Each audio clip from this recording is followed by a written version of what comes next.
Hi, my name is Abongile Njamela, and this is my story. She was the main reason for the gatherings, yet she wasn't allowed to talk. Traditionally, children and women had no say in such matters except to show obedience. In this case, she was to be a transaction because in exchange for her, her home would now have plenty of livestock. Behind the door, there hanging a shambok, ready to kiss her skin, leaving a trail of hickeys on its path should she show any signs of defiance. She never loved him. It was forced unto her to love him. A force she was to live the rest of her life with, because on love she will forever be a tree, off season, never in season, for there will be extreme consequences the minute she leaves.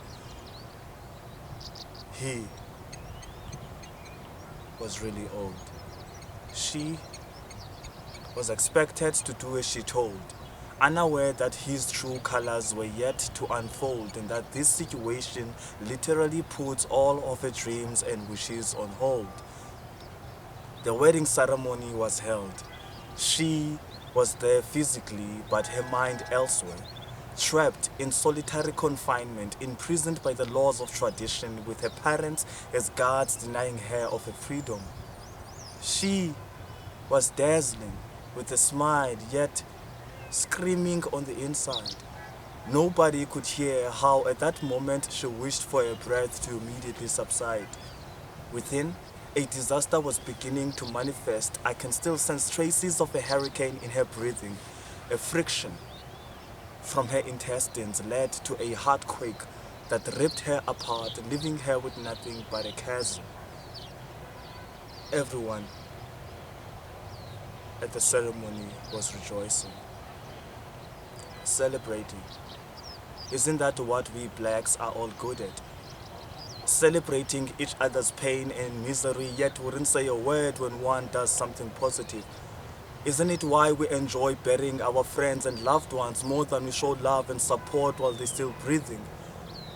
How we manage to afford expensive materials for weddings, funerals, gatherings with our egos on the wheel, for we are too materialistic driven.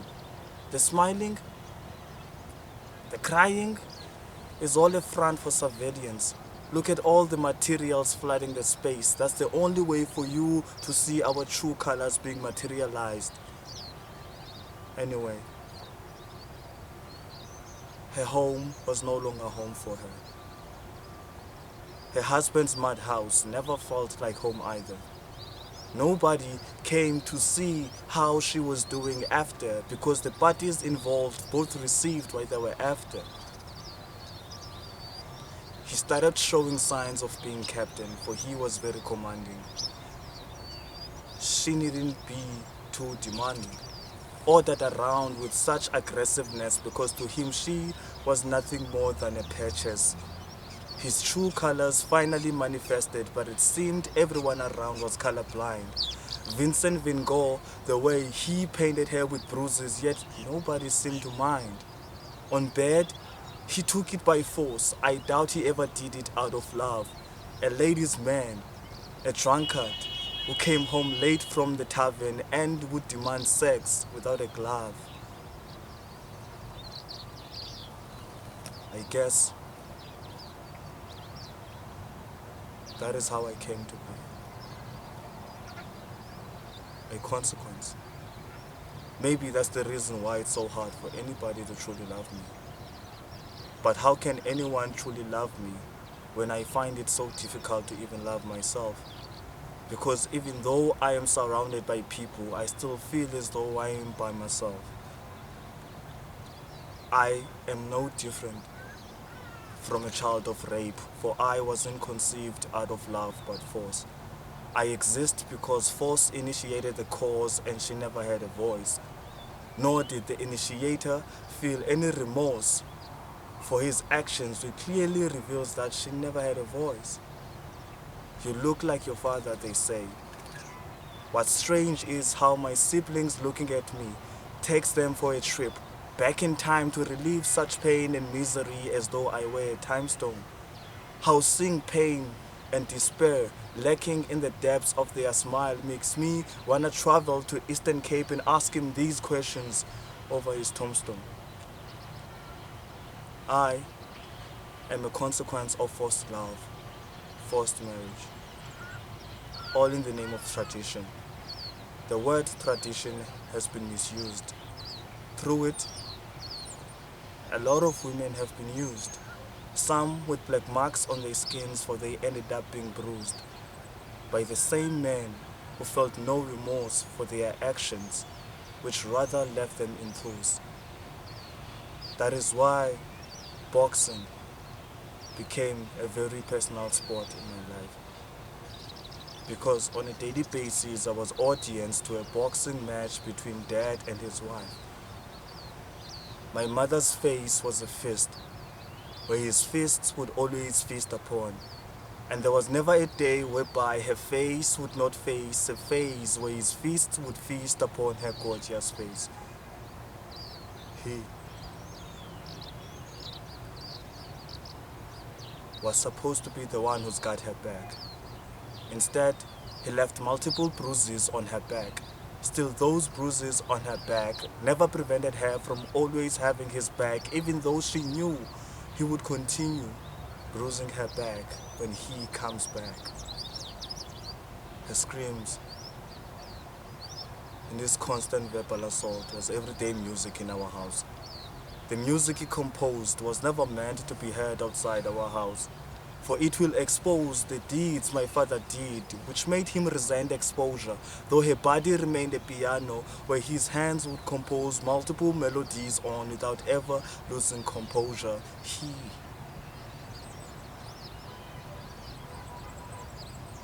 was also an artist and perfected the art of leaving marks on her body. Her body became his canvas, where he would paint multiple bruises on with his hands like that of Picasso. Every single day was an omnibus of the same drama. Not even once did she go to sleep without him casting stones that hammered her self-esteem. Yet, by dawn, he would wake up and make up. Her bruises would be covered with makeup, and I couldn't make up what was up with her, for she never considered a break-up, though continuously her face by his fist was always smashed up. I only understood the concept of soccer through him, where he would kick mom on the floor. If I was a qualified referee, I would have blown the whistle for foul play so he could stop. But I was just a boy, unaware of such rules, so he continued victimizing her more and more.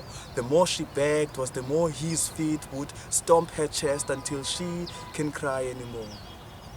The beatings got stronger each and every day, to a point where she bleeds, and God doesn't seem to be hearing her pray. My dad, a predator, my mom, his prey, where each night he would seek to pray. Despite God not answering her prayers, she would still go down on her knees and continue to pray.